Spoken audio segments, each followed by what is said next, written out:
Hello and welcome to another Ken Seven podcast. We've got a big week actually coming up. We've got play Leeds tomorrow night, and we've got a cup final at the end. And joining me for a chat about all things Liverpool is freelance journalist David Lynch. Dave, how are you doing, mate? Thanks for joining Yeah, us. really good. No, it's good to be back on. What a time to be covering this football club. Seriously, I mean, it must be great for you guys. Yeah, no, incredibly exciting. I mean, so many great things have happened under Jurgen Klopp. It's been a really exciting journey to cover, but this season in particular, with the first time really ever that they've had a shot at all four trophies and a chance to go deep in all four competitions. It's really exciting, and it feels like there's a real opportunity there. They probably won't win all four, but the fact that they've got at this point of the season, they're still there in with the chances. Yeah, it's exciting. So lots to look forward to in not just this week, but the weeks to come. Of course. Well, obviously we've got a game on Wednesday night. We'll come to that. We'll have a little chat. If you're watching this now, just don't be afraid to comment, ask us a question, or ask Dave, a question if there's anything that you particularly want to ask him. Well, what we'll do is we'll start with the Norwich game.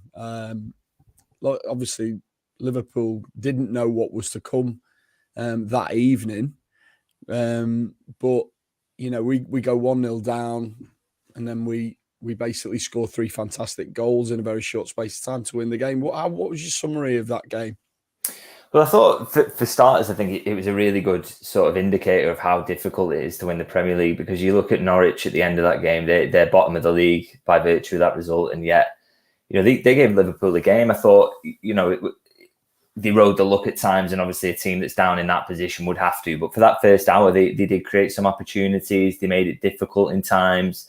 I thought, even though Salah played really well, I thought Brandon Williams, and that was a really good battle, really interesting. It sort of summed up what Norwich's attitude was. They weren't just there to sort of turn up and get turned over. They really thought they could pick something out of the match, and they weren't too far away from doing that. So I thought it was a really interesting game. But I thought Liverpool just, they seemed to have that belief, didn't they, that it wasn't over, and we've seen that before, seen that many times. But this added depth really sort of gives them that extra something, doesn't it? And I think those changes off the bench, the goals came 2 minutes after, and though you wouldn't say that the players who came on were directly involved in the goals, I think it just said something in terms of the mindset and really sort of woke Liverpool up a little bit and just added a little bit of zip to the play. And so you have that incredible turnaround after 2 minutes. And then from that point, they were absolutely excellent. I thought, Thiago was massively at the heart of that in terms of the upturn in performance after that. But the main impact for me of the changes was a mental one, and that is, it bodes really well, because Liverpool have done that a couple of times on the bounce now, and we've said that depth has been really added to in January, and it's starting to tell already. It seems to have added depth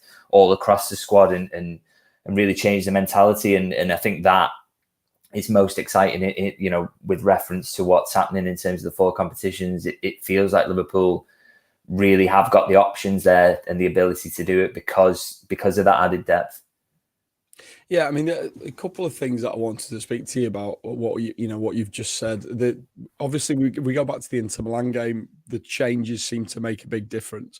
But I was watching the Inter Milan game, and in the first half, I thought we played really well, and I was actually sat there thinking, our problem for the rest of the season is not in these big games. Our lads will always turn up. And that's what I saw. Obviously, Inter Milan had a little spell in the second half, 15, 16 minutes where, they came back into it. But I genuinely believe that, what if we play a big game and we play against a big team, we've got it, and we'll give a good account of ourselves.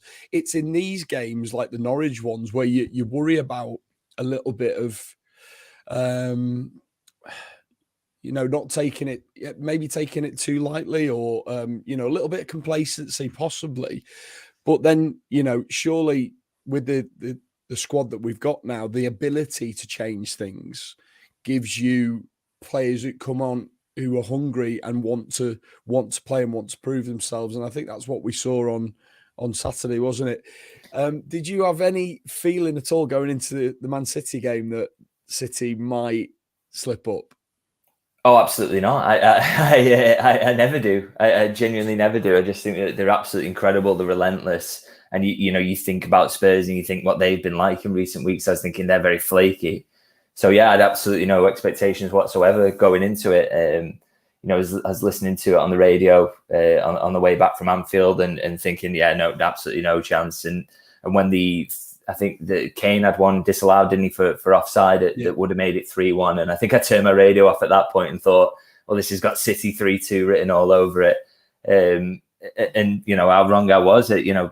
Huge credit to Spurs. I thought, I watched the highlights back and I thought they looked incredible. They had a very obvious game plan and they stuck to it and they executed it perfectly. And City didn't really have the answers. And really puts the cat amongst the pigeons in terms of the title race, because you've seen, it's not just that City have dropped points and Liverpool have won and the gap's closed, and it's the fact that you've seen some fragility in City which hasn't felt like it's been there for weeks. So that is particularly exciting. And I know you can't expect every side who comes up against them to execute that game plan in the way that Conte's team did, but if you can get anywhere near that, maybe you can expose them. Maybe you can get in behind that high line. Maybe you can, you can even make players like Rodri look a little bit daft at times if you get it right. So, if it takes that little shine of invincibility off them, I think that's massive for Liverpool. Yeah, well, I mean, obviously, that makes this game, the Leeds game, now even bigger. And we really can't afford to slip up, although I felt like that all season. Leeds Form going into the game, Dave, they're 15th in the table. They've only won 5 games all season. They've got a big problem with conceding goals. They've actually conceded 50 already this season. They've drawn lost 3 of the last 5. And obviously the last 2 games they got beat by Man United and Everton. Have you watched Leeds much this season? What have you gleaned from them? Because I think last season people were almost a bit scared of them. They come up with all this bravado and bluster and Bielsa and everyone was looking at it going, Christ, these guys are just something totally new.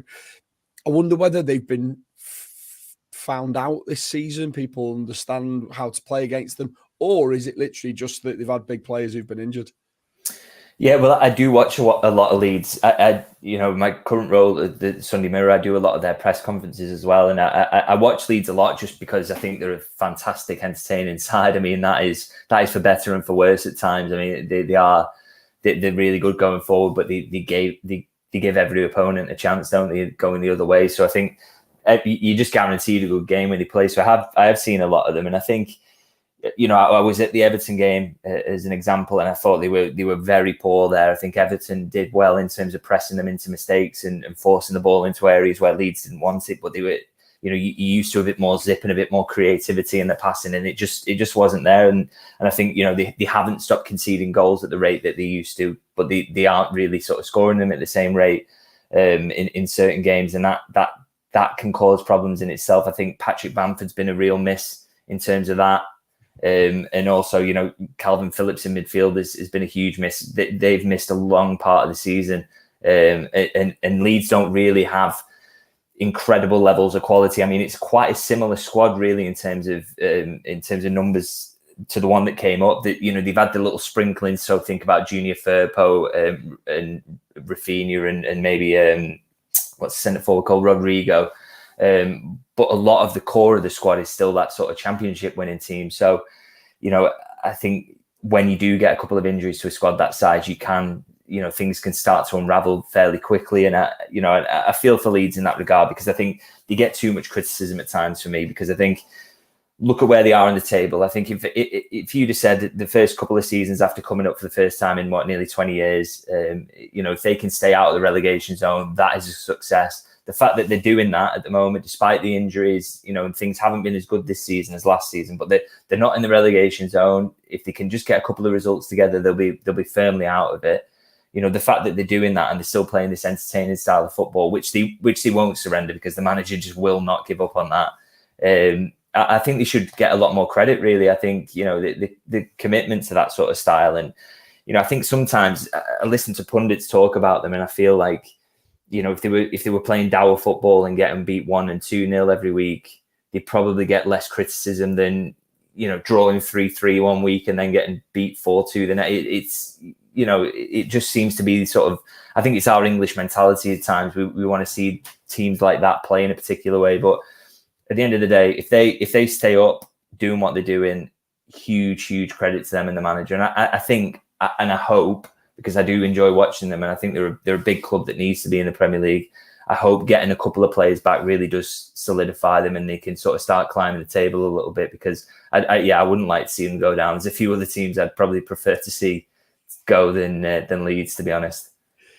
You mentioned the injuries there. I had a little look and looking at what might happen on Wednesday in terms of them having players available. Calvin Phillips and Liam Cooper are still both going to be out. They're very close, but they're not going to make this game. Robin Koch, obviously, has obviously got that concussion, and Leo Helder as well is out. So they sound like they've got a good few injury problems, coming to Anfield. Just on a wider debate with the Robin Koch thing, it seems astounding to me that the Premier League still haven't adopted 5 substitutes as a rule, which has been adopted in other competitions, including the Champions League. And obviously, the Robin Koch thing has brought up the debate about concussion substitutes. Where do you stand on that sort of thing? What have you heard, I suppose, from managers and people in the game about these issues? Well, I think that was a really good example at the weekend of sort of a situation where you can't trust clubs and players to look after themselves in this situation. I think they would take any excuse not to drag the player off. A lot of the concussion assessment is basically asking questions to the player, and if the player is dishonest about them because he wants to stay on, there's nothing you can do about it. You can't, if they can't accurately diagnose a concussion within that ridiculously limited time frame, then they'll be able to carry on. And sometimes the concussion onset is later. We've seen so many times players get a bang on the head and then they only want to go down 20 minutes later because they're starting to feel dizzy. So it's just a totally imperfect solution. I think what needs to happen around concussion substitutes is not just giving them an extra substitute in case there's a concussion, because they'll still do the same. They'll keep him on if they can. I think they should be introducing one where it's a temporary concussion substitute. So you get a good 10 minutes to assess the player and then you can swap them back.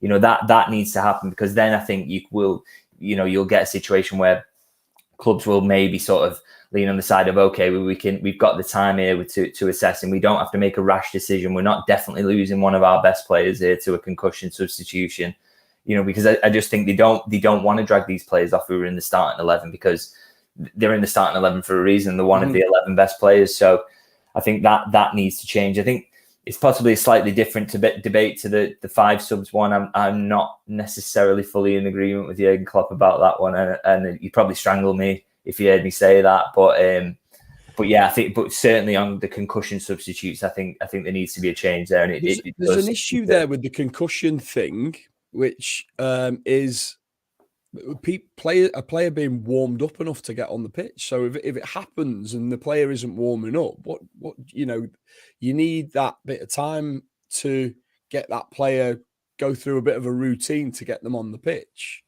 Equally, if a player is off the pitch with for a concussion break, they're going to get cold. Yeah, and then they risk injury from that. So there's other issues I would think that need kind of addressing. But it certainly seems. I mean, didn't we have it in the Inter Milan game as well? Was it Stefan de Vrij? Yeah, was complaining of double vision. He played that whole first half, but he was complaining of double vision all the way through the game, and nothing happened there. So there's definitely an issue that needs addressing completely. Yeah, you can't trust the clubs to act responsibly in those situations, unfortunately. And I'm not coming down on the medical professionals, because I fully trust their judgment, and I don't think they would do anything that would put the players at risk. But it seems to be a side effect of the fact that there is pressure from the manager next to them to sort of keep those players on the pitch if they can, concussion substitute or not. So I think that temporary thing, although it's like you say, there are flaws even in that plan, I think it's safer than what we've got at the moment, and maybe that's what we've got to target. We've got a couple of comments. I'm just going to come. Dave, LFC Chat's friend of the show. Good to see you, Dave. He always pops on.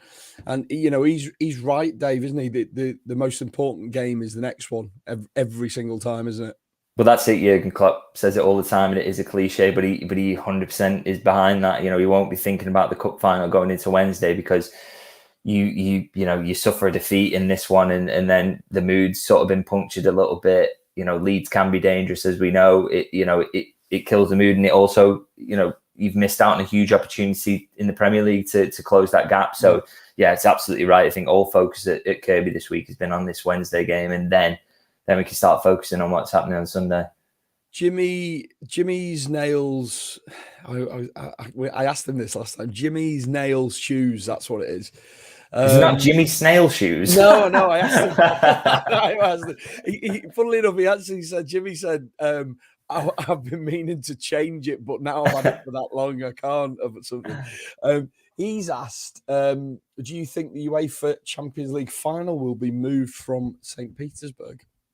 Yeah, I think it's without doubt. I think, we're in a pretty terrible situation out there at the moment. And I mean, the sporting thing is sort of pales into insignificance in terms of the wider issues that are going on there. But I think UEFA has got to act in solidarity with Ukraine as a starting point, one of its member nations. I think, it's not in the rules, but if one country invades another member nation of UEFA, I think they should possibly have the Champions League final stripped away from them as a starting point. So I don't think there's anything in the UEFA's rules at the moment, but I just can't see that going ahead as things stand, because it's just a terrible situation. Completely. Just bring it back to Liverpool. Liverpool, you and I are both waiting for the press conference today. It was supposed to be at 12:15, been moved back to 1:15.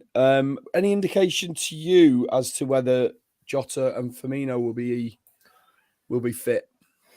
So, I wrote something about this yesterday, actually, and sort of, I'm less optimistic about Firmino as a starting point, I think, because just with Jurgen's post-match, one of the interviews, he said, Roberto will be out for a while. Now, I think he sort of maybe backtracked a little bit on that in the past couple of days and sort of been a slightly more optimistic about it. But I think that might just be to sort of put the thought in Chelsea's head. With Jota, I was told that basically he was still in the boot as of yesterday, but that was always the plan. They always take the cautious route with these sorts of injuries. The longer they can keep them in the boot, the better.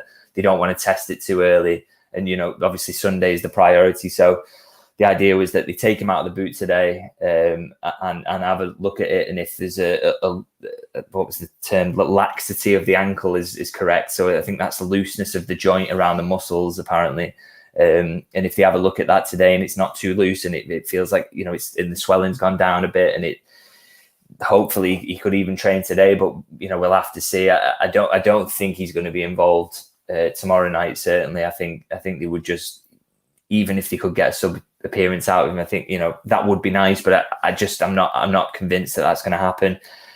But there's still hope for Sunday, and I think if he is fit for Sunday, I think he'll start the game, won't he? I think he's too important, and with Firmino out, I think you're going to see him straight into the starting lineup, and I think it's just one of those. Just fingers crossed that the physio sees something good today. I was quite hopeful, as someone who has done both ankles many times over and over again. I've never done my ankle and been able to walk on it straight away and or play, which he carried on playing until half time, and they pulled him off the precaution. So it can't have been. I didn't expect it to be a lengthy one at all. So fingers crossed on that. Like you say, it might be too soon for tomorrow, but they're tough as well. These players. I mean, there's so many of them play through little niggles and ankle turns that you or I, if it was a five-a-side game on tonight, would probably just say you couldn't make it. But they will. It's a bit. The games are a bit bigger for these boys. So I think he'll do everything he can to be fit, and I think, a couple of painkillers and hopefully they can get him on the pitch on Sunday. My five-a-side Dave's a long over.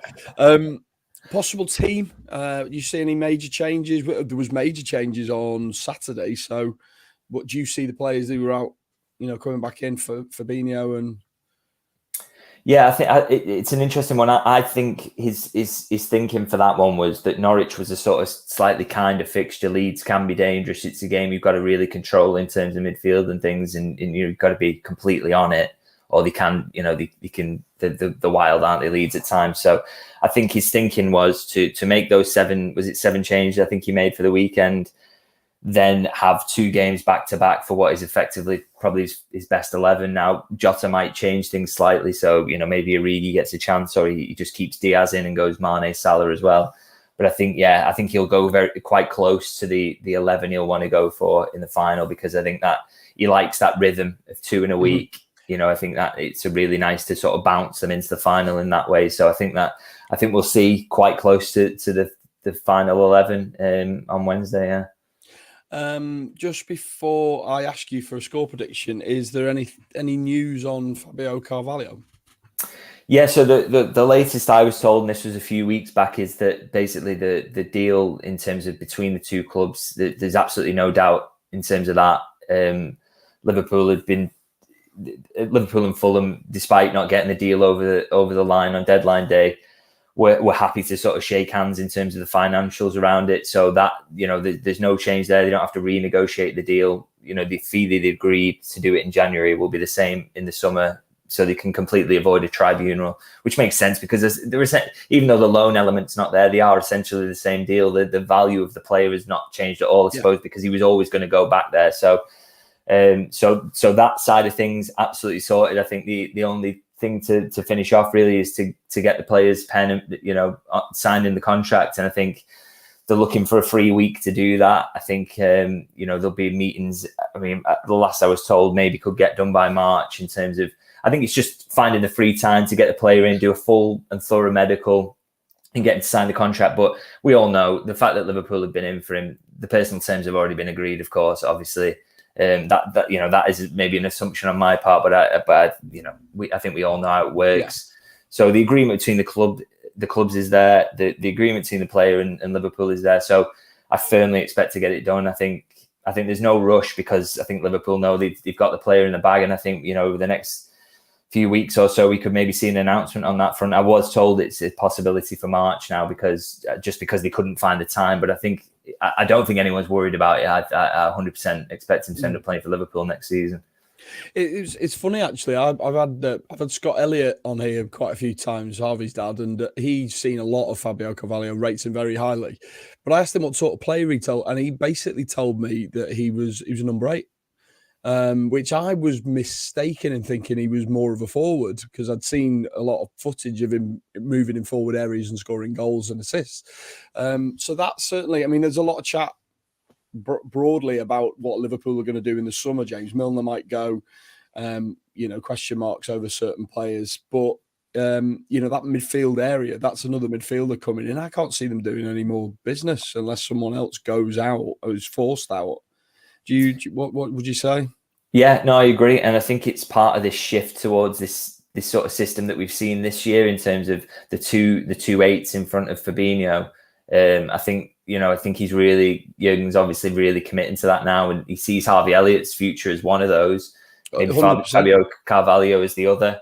Both young players, but with big futures. So I think that's caused some problems at times, by the way, the system at times, because I think Henderson is not particularly greatly suited to that right-hand side number 8 position. And I think that's caused him issues in terms of his form this season. We saw he was back to his best when he went back into that number 6 position in the absence of Fabinho, looked really, really sharp. So, but I think that's obviously is the long-term plan. And I agree. I think, if you get Fabio Carvalho in and he can make an instant impact, the midfield's looking pretty good then. And then it is just really a case, I think, of, in terms of other weaknesses in the squad, there's not a great deal. Maybe you would argue that what's behind Trent Alexander-Arnold isn't always ideal. I don't think using Joe Gomez there is particularly ideal given what you lose on the ball. So I would say, I'd agree. I think that would be the only area of weakness left in the squad really is the backup right back, which is some position to be in, isn't it? Yeah. I think the issue is I look at our forward line and how strong it is at the moment. I can't see us not losing one of them. Yeah, no, I know exactly what you're saying, and I agree with that. I think there's a big discussion to be had over the sort of the minutes that are there to be shared out. I think Firmino probably wouldn't kick up a fuss, but Mane has every reason to sort of ask why how he could share his minutes with Luis Diaz. I think Salah's going to play every week regardless, isn't he? And that's the situation you've got to sort. But yeah, it's almost too good to be true, isn't it? In terms of the minutes, I know maybe if they shift the likes of Minamino and Origi, they can say, well, there is enough for everyone. But it's a tough situation, and it all feeds into the contract issues as well. I think I was told relatively recently that, you know, the likelihood is only 2 of the front 3, or the famous front 3, will sort of stay long term. So who is the one who gets jettisoned? I think it all depends on what happens with Mo's contract, and that is still at the moment up in the air. So you've not had any update on Mo's contract at all? Not heard any whispers? No, not for a while, to be honest. You know, you like to think these things can get done quickly when a breakthrough gets made, but I've not heard anything at the moment. That you know, that doesn't mean it's going to be bad news or anything, but you don't like the idea that it's going to reach a year out. That's making me slightly uncomfortable. But I suppose we have to wait and see at the moment. I mean, there is a thing that they let the contract run down to when he's 32, and he's still on the same wage that he's on now. Well, I mean, whether Mo would be happy with that, I don't know, but that seems like a decent plan to me. As in to just allow it to expire, or just allow it to expire. He'll be 32 when it expires, and then you've had. Do you not have faith that he'll still be one of the best players in the world at that point, though? Yeah, I don't know. I'm just saying it's not beyond the realms of possibility that the club have gone, well, we'll just keep him. He's on a contract. Just keep him. He'll be 32. That's the chats they'll be having. Look, we're giving you're wanting X amount per week, which is up there with Mbappe. Well, in 2 years, you're going to be 32. You know, are you going to be the same player? But you know, I guess that's the issue. I mean, I think he'll play at the top level until he's 34, 35 easily. Yeah, so and I agree with his point. Which would be a shame then to lose him, wouldn't it? To see sort of to let the best player in the world probably at the moment slip through your grasp just feels, you know, that would be one more season from the end of this one, and it's just, you know, you wouldn't like to see him go. I think it would be sad for Liverpool to finally have the best player in the world and then to let him go. I get you. Just before I let you go, score prediction for tomorrow night. I've talked Leeds up all through this podcast, but I think Liverpool absolutely wallop them, to be honest. I think the fact it's at Anfield and Leeds are in terrible form, it could be a 4-0, to be honest. Lovely. Okay. Well, listen, Dave, thanks very much for your time. You got anything that you're working on at the moment that you want to mention? If people just want to buy the Sunday Mirror, that's all right by me. Right, well, there you go. You've heard it first. Dave, thanks very much. If you're watching this on YouTube, don't forget to hit that subscribe button, hit the bell, hit the like button, and then everything will be good in the world. Thanks very much, Dave. I'll see you soon.